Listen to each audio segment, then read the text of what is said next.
E aí, pessoal, só para antes da gente terminar, eu quero falar uma coisa com vocês aqui sobre os movimentos do mercado, tá? De day trade, para vocês terem em linha. Acredito que amanhã o Zé retorna aí, a gente já não vai estar se encontrando mais tanto, apenas na revisão. Então, deixa eu só deixar isso aqui para vocês em linha.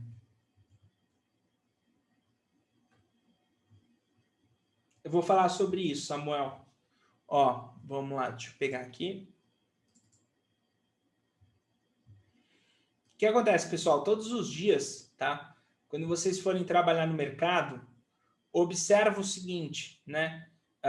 Tem um plano de trade, tá? Então, o que é ter um plano de trade? Ter um plano de trade é saber quais são os eventos que você tem que trabalhar no dia, tá?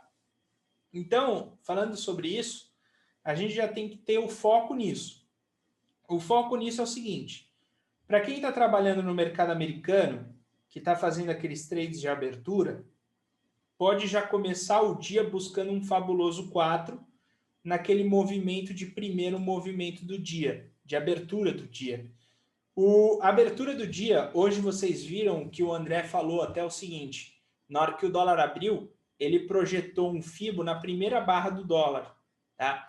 Isso é o trade de abertura. Só que esse trade de abertura, ele tem que ter o movimento da média móvel de 20, 200 alinhado, certo? Então, tem que ter tudo alinhado. E se tiver tudo alinhado, aí sim você pode estar entrando. Então, pô, abriu o dia, fez uma barra negativa e as médias móveis estão alinhadas, tanto a 20 quanto a 200, eu vou pensar em venda, tá certo? Só que esse movimento para o mercado brasileiro ele não é muito confiável, porque não tem pré-mercado. O mercado abre em leilão, tem atraso, não abre pontualmente, então não é confiável, tá? Por isso que a gente remete no primeiro movimento. Então, o primeiro movimento ele vem a partir na hora que o mercado abre. Mercado abriu, eu vou estar buscando por um primeiro movimento, porque é super plausível eu buscar por um primeiro movimento na hora que o mercado abre. Para isso, eu tenho que ter um movimento de impulso e correção. Eu tenho que ter pelo menos 3 barras, 4 barras de impulso, 1, 2 barras, 3 barras de correção. E nesse movimento vai ser o pivô clássico, é um pivô clássico, tá? Aquele que você abre um livro e você vai ver lá, ó, aqui tem um pivô clássico. Nesse caso, o pivô clássico ele não pode entrar muito abaixo do preço. Então, se ele não pode entrar muito abaixo do preço, dos primeiros movimentos clássicos que eu tenho, é o clássico perto, que é perto do rompimento, ele não vai se estender muito mais para baixo, ele vai ficar perto do rompimento.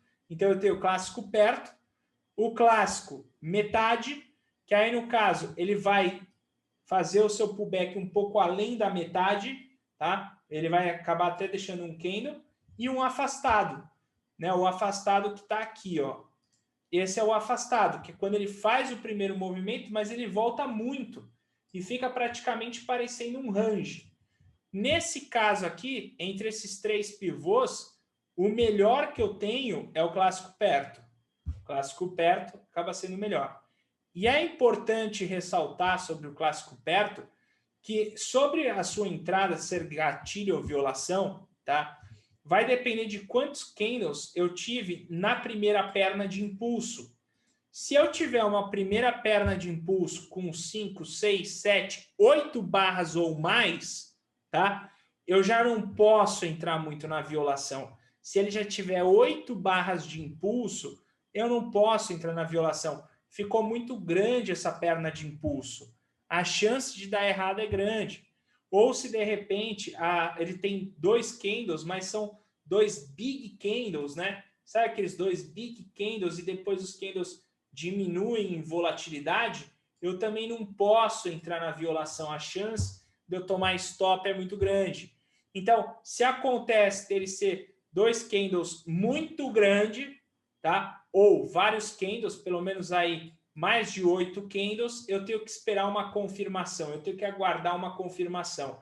Então, nesse caso, se eu tiver mais do que 8 candles mesmo que ele faça um pullback, esse pullback for muito pequeno, eu tenho que esperar uma confirmação desse movimento e, de preferência, esperar um pouco até a média móvel de 20 chegar mais perto do preço. Porque quando isso acontece, a média móvel de 20 ela vai ficar lá para trás. Se ela vai ficar lá para trás, ele vai ficar afastado da média móvel de 20. Então, isso é perigoso. Eu tenho que tomar cuidado. Agora, se ele vem produzindo 3, 4 barras simétricas, o pullback é simétrico, tá? Com 2 barras, 3 barras, mas um pullback simétrico e volta para romper o topo, isso é um primeiro movimento clássico perto. Então, essa é a melhor entrada. Se eu estou operando no mercado de ações, tá, que eu posso filtrar esses movimentos, porque o problema de operar mercado futuro é que você não pode filtrar esses movimentos.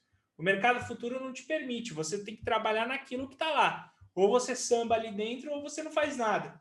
No mercado de ações, você tem a possibilidade de procurar por esses papéis que estejam fazendo esse movimento. Então, de 40 papéis, você vai resumir seu dia em 2, 3, 4 papéis, que são os papéis que fizeram esse movimento. Tá? Então, você busca pelos movimentos simétricos até 5 barras de impulso, 3 barras de correção, retorno e que não tenha perdido, tá, pelo menos o nível de 50%.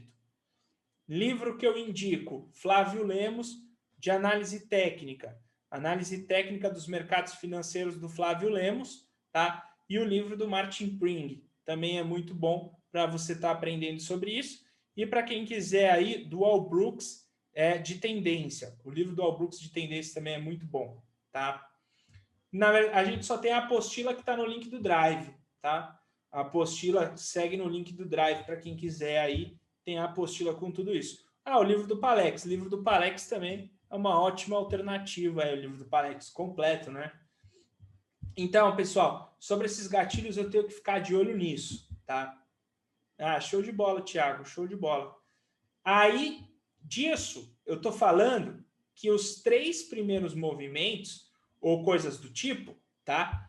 Eles estão indo na tendência, certo?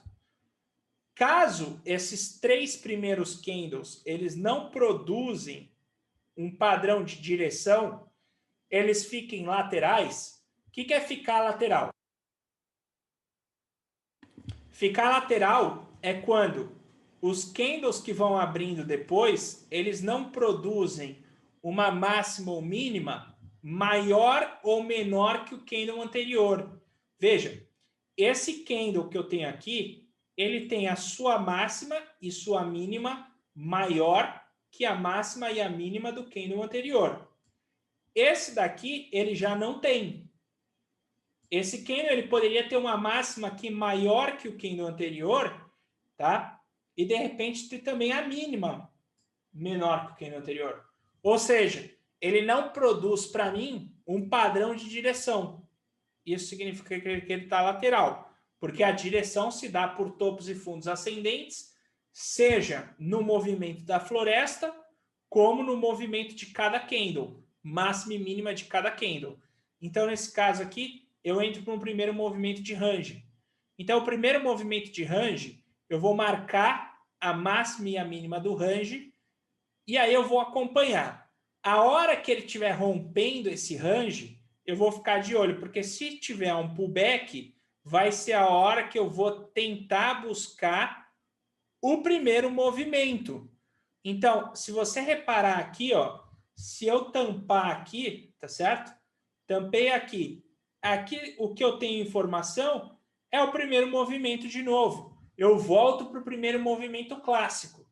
Então, a gente vai só ter que... O trade de range, na verdade, ele é um trade com delay, né? Ele é um delay do gráfico para a hora que sai no movimento.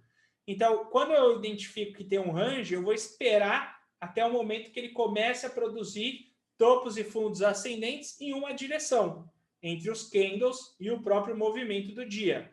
Então, nesse caso aqui, tá? A gente pode esperar um pouquinho até que faça o primeiro movimento. Esse trade de range, ele aparece muito. E ele aparece muito também em mercado futuro, né? Então, a gente pode ficar de olho no dia a dia. Então, resumindo aí a parte da manhã, a hora que eu abro o mercado, 10 horas da manhã, tá? Que eu já tenho mais ou menos um movimento feito no mercado futuro, e aí eu vou começar a montar movimentos no mercado de ações. Eu vou estar buscando primeiro movimento de range, clássico, e de preferência eu vou tentar ficar com um clássico perto. Eu posso até trabalhar num clássico metade, desde que, tá? O clássico metade acontece o seguinte: o movimento às vezes é tão miudinho, mas é direcional, que aí não tem problema, porque às vezes o movimento é miudinho, ele vai acabar corrigindo mais do que a metade. Só que não tem problema, você pode entrar pela violação. Tanto que tem na nossa planilha lá que dá para entrar num clássico metade por violação. Quando? Quando o movimento é meio miúdo, ele não é grande, ele não tem um range tão largo entre a mínima e a máxima desse movimento. Aí, nesse caso, tá, eu posso estar optando pela entrada na violação.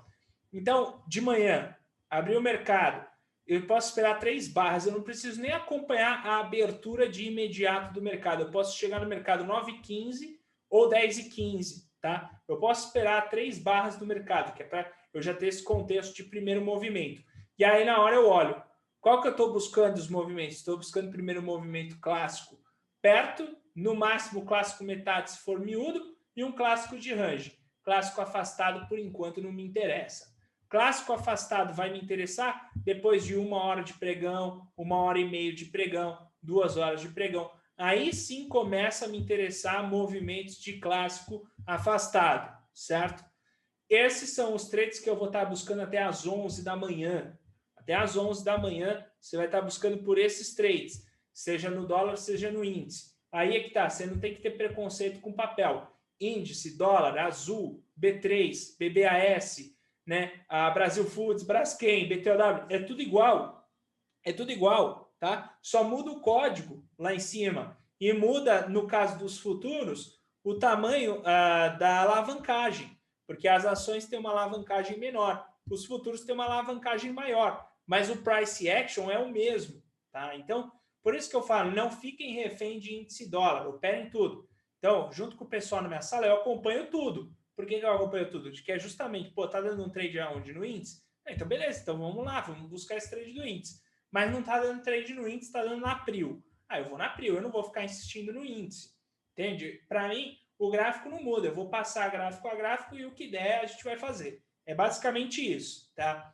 Então, aqui, a situação de manhã é buscar por esses movimentos. Começou 11 da manhã. 11 da manhã, agora eu vou estar buscando por um movimento de power breakout. Então, eu quero papéis, tá? Que eles estejam saindo já numa tendência, ou seja, são as ações ou o próprio mercado futuro. Ele andou e agora ele lateralizou. Então eu vou ficar de olho na média móvel de 20 e vou ver. Se ela vier certinha com o preço bater e ele romper, isso se chama power breakout. Eu vou operar. Porque isso tem uma taxa de acerto alta. Ela pode falhar no dia que eu estiver operando, mas no beabá, no dia a dia, na soma, entre todos os trades, até o ano passado a gente viu isso, ela dava mais de 80% de acerto. Então, eu vou ficar no Power Breakout. E aí, no caso, entre as 11 e 1 da tarde, é o horário do Power Breakout. É o horário do almoço. Se eu parar para pensar, faz completamente sentido isso. Por que faz sentido? Porque eu pego o movimento e começo a contar as barras. Para eu ter esse movimento de Power Breakout, tá?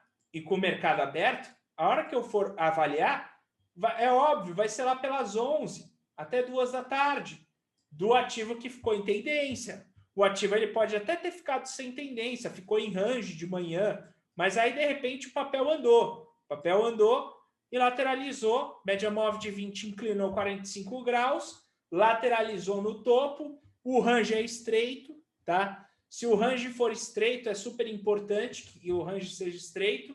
Range estreito significa não precisar de 5 barras para alcançar a resistência e 5 barras para alcançar o suporte do range. Significa ele ficar num range estreito, onde 1, 2 barras já alcança o topo, 1, 2 barras alcança o fundo. Isso é range estreito.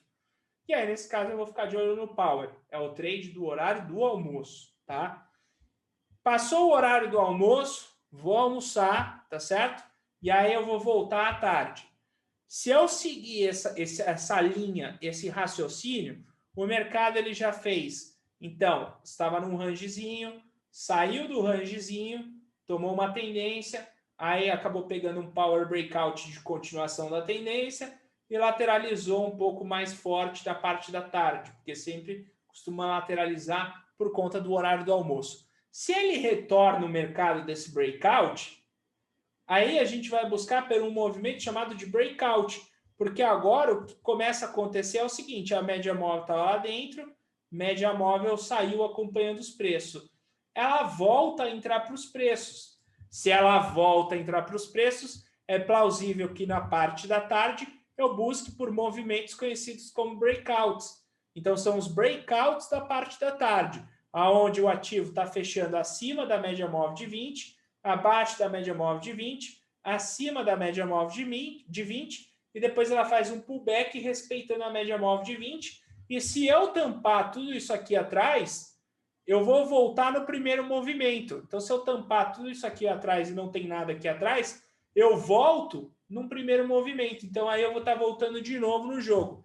Se eu pensar, tá, sobre tudo isso, sobre as ondas de Elliott, faz completo sentido, porque a hora que eu jogo, tá, a teoria de ondas de Elliott em cima, eu estou falando o seguinte, a abertura é o trade para capturar o trade da onda 1. O primeiro movimento é para capturar o trade da onda 3. Tá? O Power Breakout é para capturar o trade da onda 5.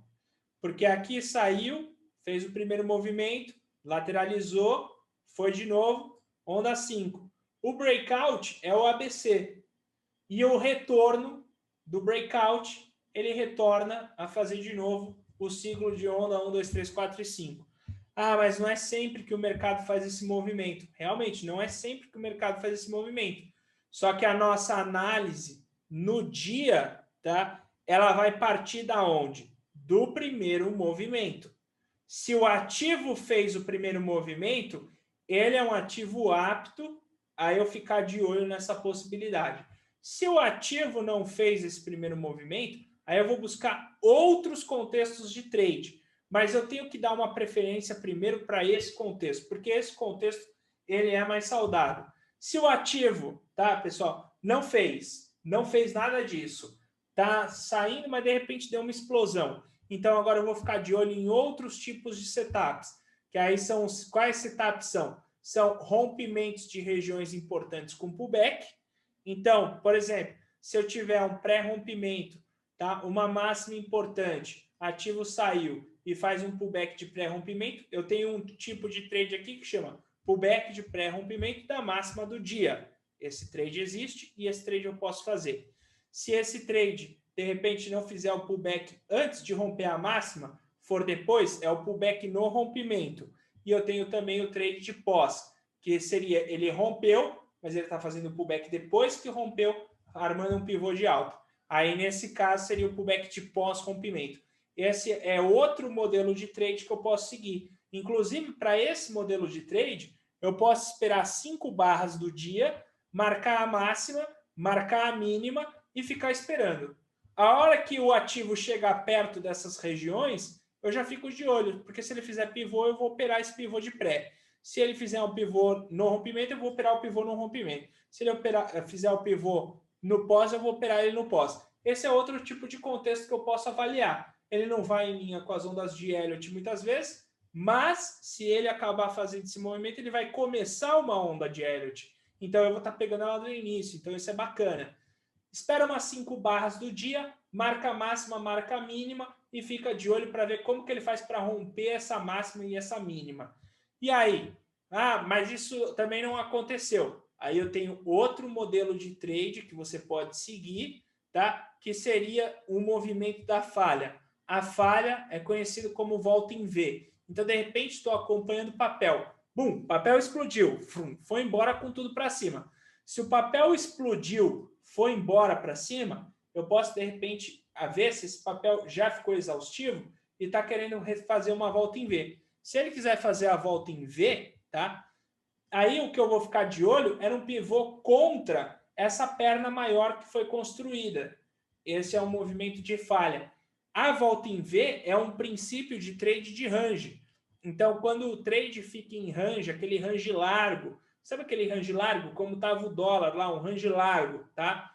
Esse tipo de trade pode servir como movimento de retorno para a máxima ou mínima do dia.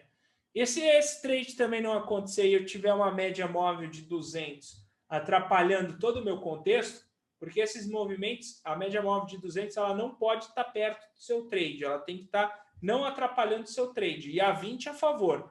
Se acontecer da 200 estar atrapalhando o seu trade, aí você vai buscar o trade da média móvel de 200, que é ela formar um pivô de pré-rompimento da 200, um pivô no rompimento da 200 ou um pós-rompimento da 200. Esse é o trade de saída da média móvel de 200. E eu tenho também o trade de retorno da média móvel de 200. Média móvel de 200 está aqui, caiu muito o gráfico e ele está retornando com um pivô, e a média móvel de 20 que estava descendo, de repente inclinou para cima, a 20, eu tenho um pivô clássico para retornar para a média móvel de 200. Eu posso trabalhar aqui com um ponto de entrada e um ponto de stop. Se vocês olharem o Carrefour, ele fez isso hoje, tá?